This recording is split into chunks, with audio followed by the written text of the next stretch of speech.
23,454 জন। আমরা কতজনকে করাইছি? 14,14,000। আরো তারা কত টাকা দিছে? তারা কত টাকা পাইছে? যাদের ক্ষতি হয়েছিল 1,70,00,000। আমরা কত দিছি? 10,70,24,000। এত আমরা খুশি না, আরো দিতে হবে। কৃষকদের দাঁড়াই দিব, তাদের পাশে দাঁড়াই দিব। আমি বক্তব্য দীর্ঘায়িত করব না, শুধু আপনাদের বলবো যে আমরা জানেন কৃষি সেক্টর অফিস কটা ছিল আগে? 84। এখন কটা? 130। প্রাকৃতিক চাষ কটা কত করছিল? একটুও না। আমরা কত করছি? 5,500 হেক্টর। এমআইসিপি, এমআইসিএমপি আগে বাংলাদেশ সভা কত জায়গা করছিল? 0। আমরা কত করছি? 1,40,144 হেক্টর। প্রধানমন্ত্রী কারোর মাধ্যমে না, ডাইরেক্ট অ্যাকাউন্টে। এবং এর মধ্যে আপনারা যে জেলাতে আছেন গোমতী, কতজন কৃষক পাইছে? 48,988 জন কৃষক পাইছে। কত টাকা? 138,70,18,000। এই যে কি কার্ড, এই যে ট্রাইবেল পাট্টা হইল, পাট্টা হইল। সুতরাং জমিটা থাকতে হইব, জমিটা দেখাইতে হইব, আপনি আপনার অ্যাকাউন্টে চলে আসবো টাকা। অর্থাৎ কৃষকদের যেভাবে হোক সাহায্য করে আজকে সরকার এরকম ভাবে চিন্তা করছে। তো এসব না, এসব না। আর যে বেটা ছাতা আছে তারা ছাতি দিতে, এসব করবেন না। আপনারা জানেন, দেখেন কৃষিকাজে কি করছে। সবচেয়ে বেশি গুরুত্ব দিচ্ছে কি? কয়েকটা জিনিস খুব ইম্পর্টেন্ট মনে রাখবেন। সবচেয়ে ইম্পর্টেন্ট বীজ। চাষ করলে হইতো না, কয়েকটা জিনিস মনে রাখবেন। এই জন্য আমরা এসএ অফিস আছে, কৃষক বন্ধু কেন্দ্র আছে, অন্যান্য রিসার্চ সেন্টার আছে। সঠিক বীজ এবং গুণমান সম্পন্ন বীজ। ধান লাগালে হইতো না। এবার যখন ফ্লাড হইল, ফ্লাডের পরে আমরা মনে করছি কি অবস্থা নিয়ে, এবার তো কৃষি কাজ কিছু হইতো না। ওই যে চর পড়ছে, ধান ছিটাই দিছে, বীজটা আমরা দিছি সরকার থেকে।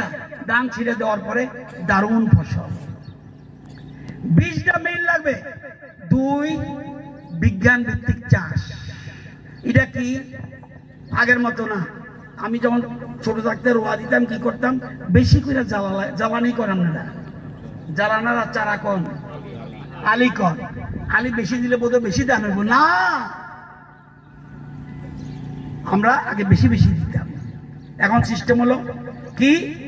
এমআইসিএমপি, মুখ্যমন্ত্রী ইন্টিগ্রেটেড ক্রপ ম্যানেজমেন্ট প্রোগ্রাম। অর্থাৎ একটা করে ধান, বড় যুদ্ধটা, একটা করে ধান, একটা করে ধান, একটা করে ধান লাইন করে দেবেন। এখন আবার একজন মেশিন আছে, এটাও কইতেছে একটু পরে। তাহলে লাগবো বিজ্ঞান ভিত্তিক চাষ। 2টা পদ্ধতি আছে, এক এমআইসিএমপি, আরেকটা হলো এসআরআই। এসআরআই মানে কি? System of rice institution investigation. তাহলে এই যে জিনিসগুলি, এই 2টা পদ্ধতিতে করতে হবে। তাহলে আপনি অল্প জায়গাতে বেশি ধান উঠবে, বেশি উৎপাদন হবে। 3, আপনার লেগে তো আয়ুষ্মান কার্ড আছে, মাটির লেগে কিটা আছে।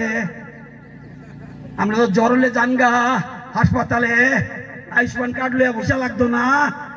মাটির যে রোগ হয়েছে এটাকে দেখবো। Soil health card, soil health card আমরা জানেন, এটাও লাগবে। আধুনিক কৃষি যন্ত্রপাতি বিতরণ, এইসব যন্ত্রপাতি বেশি দিতে, কারণ 95% আমেরিকাতে কৃষি যন্ত্রপাতি, 75% ব্রাজিল, চীন আমাদের থেকে একটু কম। আমরা 57% কৃষি যন্ত্রপাতি বিতরণ করি ইন্ডিয়াতে। আমরা ধীরে ধীরে 100% যেতে হবে।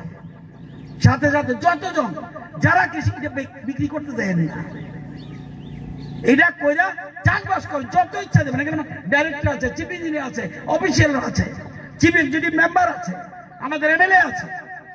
যত যন্ত্রপাতি চান আমি দেব, কিন্তু উৎপাদন করতে হবে। আপনার তারপরে আর কি জমিতে কখন কি ফসল লাগাবে না পারি অন্য ফসল লাগাবো। কাঁঠাল গাছে কি জল লাগে? লাগেনি। জায়গা খালি রাখবেন না, যে কোন ইচ্ছা জিনিস করবে। দেখবেন আসার সময় বাঁদিকে দেখছি কেউ প্রচুর ভাবে উৎপাদন করছে, অনেক জায়গা খালি পড়ে গেছে। তারা অলস।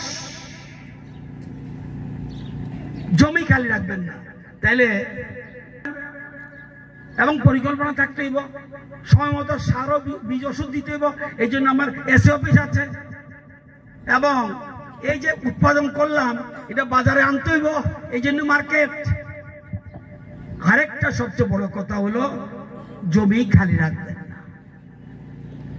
জমি যদি খালি না রাখেন, আমি দায়িত্ব নিয়ে বলতে, এখন আমরা যদিও স্বয়ম্বর, আমরা দক্ষিণ ত্রিপুরা স্বয়ম্বর, উদয়পুর গোমতী স্বয়ম্বর, জেলার স্বয়ম্বর, খোয়াই প্রায় সমান সমান, আমরা ধলাই প্রায় সমান সমান, উত্তর পিছনে আছে, পশ্চিম পিছনে আছে, এবং ঊনকোটি পিছনে আছে।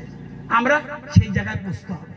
আজকে এই জিনিসগুলি আপনারা জানেন, আমাদের জমি কিন্তু ভালো ত্রিপুরার, সারা ভারতের মধ্যে এটা বলে প্রোডাক্টিভিটি রেট, বেশি উৎপাদন না। এক কম জায়গার মধ্যে বেশি উৎপাদন কে করে?